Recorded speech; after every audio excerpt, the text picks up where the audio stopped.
Mr. President, later this evening, we are going to hear the President of the United States tout the successes of his administration over the last year. He will say that our country is a better place because of his leadership. Are you ready? Are you looking forward to hearing how grocery costs, energy costs, and the gas prices have all gone down over the last year? Maybe you're eager to hear about Joe Biden's solution to the historic border crisis, one which he created, by the way, that has crushed our rural hospitals, our schools, and other public resources. So let me save you some time. Here's how President Biden's speech is going to go. The economy has never, ever been better. This is a lie. Grocery prices are up 21%. Gas prices are up 32%. Inflation is up 18%. Credit card debt for the average American is at an all-time high. Do those numbers sound like the economy is better than ever? Well, I don't think so. He'll say America has never been safer. This is a lie. Cities across the country are experiencing surges of homicides, muggings, and carjackings. New York City just deployed the National Guard to combat subway crime. Let me read that one more time. New York City just deployed the National Guard to combat subway crime. Never thought I'd see it. This is obviously a Democratic city.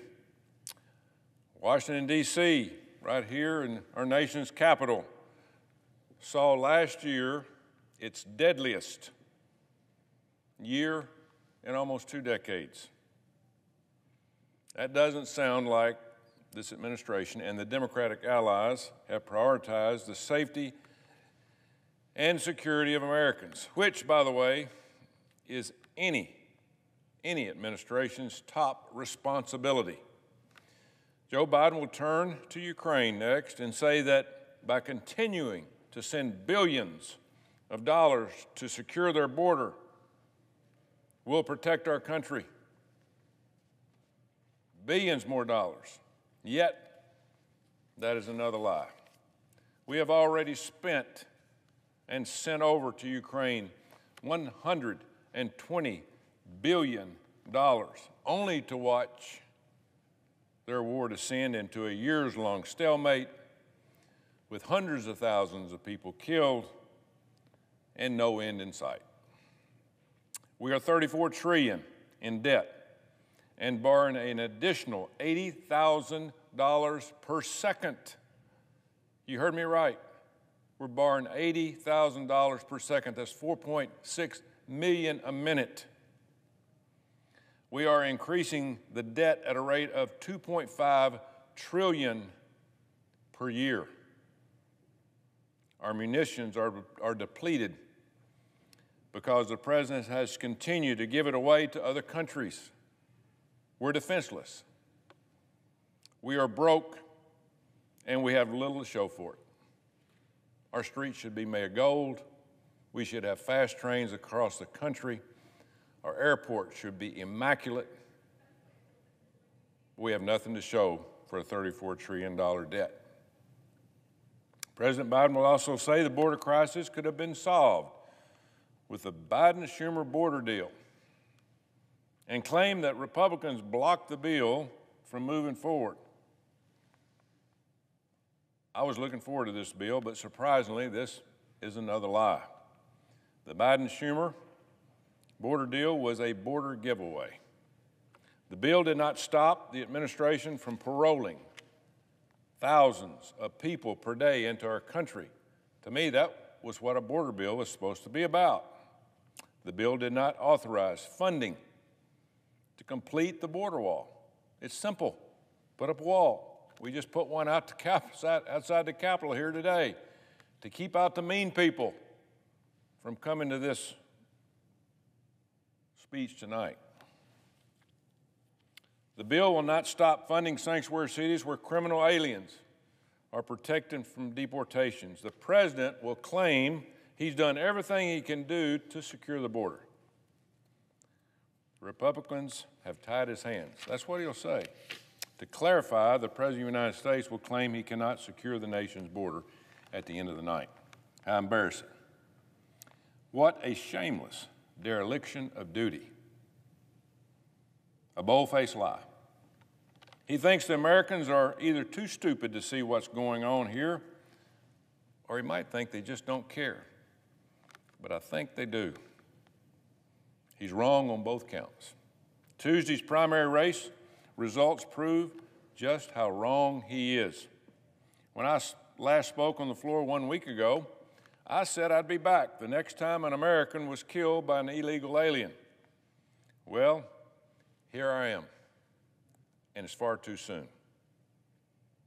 This past weekend, 27-year-old Washington State Patrol Trooper Christopher Gadd was killed by an illegal alien. This is he right here.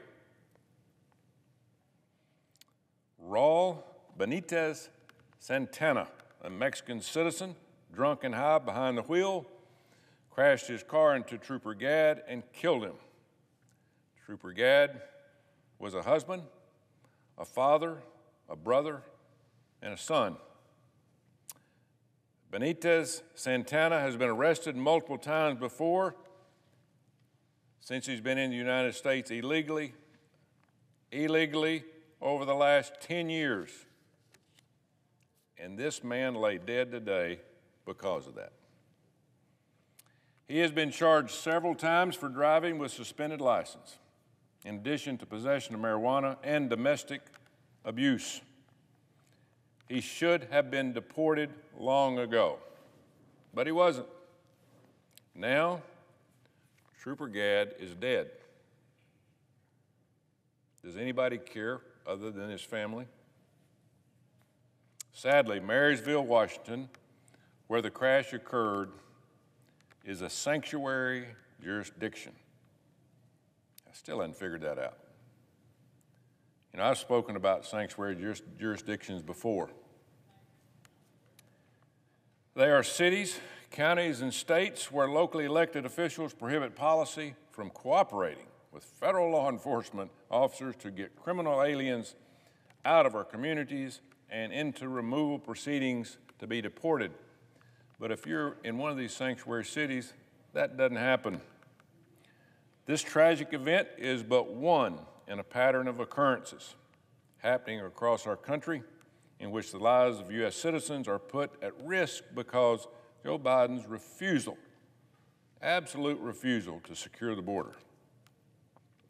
So earlier today, the House of Representatives voted on the Laken-Riley Act. We talked about her a couple of weeks ago here right on this floor. A young lady that was killed by an illegal alien at the University of Georgia. Laken-Riley Act, which was mandate detention of illegal aliens charged with crimes as small as shoplifting. That is exactly what Laken-Riley's killer had been arrested for previously. By the way, he had also been arrested for endangering a minor before he was charged with Laken-Riley's murder. This bill today that was voted on in the House, 170 Democrats voted against this bill. The blame for the state of this county, or the blame for the state of this country, rests solely with President Biden.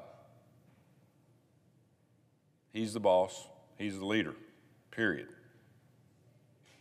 Does he care about you? Care about you as a taxpayer and a citizen of this country? He doesn't show it. Does he keep and care about your family? Does he care about keeping them safe? Or is it just by luck that nothing happens to you? I don't think he does. Will he protect you? I don't think so. hadn't shown that. He didn't protect Laken Riley or Trooper Gadd here. But I'm sure he won't talk about Laken or Trooper Gadd in his speech tonight. But he should. Their names should come up. Their families are grieving, and it's just unfortunate that he doesn't take the leadership role and the blame. These two Americans don't support his narrative of a successful presidency. He's going to say he's had a successful first 3 years, and last year was successful. But we've lost a lot of people because of his decisions that he's made at the border. And there's been many, not just these two. One is too many. I don't know how many people are will support this talk tonight. I'm anxious to hear it. I'm anxious to hear what his writers got together and said about our country and what's happened over the last year and what he foresees in the future. Had to be hard. But unless drastic changes are made to our nation's leadership in the very near future, I think the American citizens are going to be on their own. It's just going to be by luck whether you're going to make it or not make it. And I'm not talking about just financially, but I'm talking about life or death, because we're losing people almost daily. So, on that, I'm looking forward to hearing President Biden's speech tonight. I hope the American people listen in hard on what's going on, because this is our country, and our country's in trouble. And I hope to God that we make the right decisions come this November. God bless. Mr. President, I yield the floor.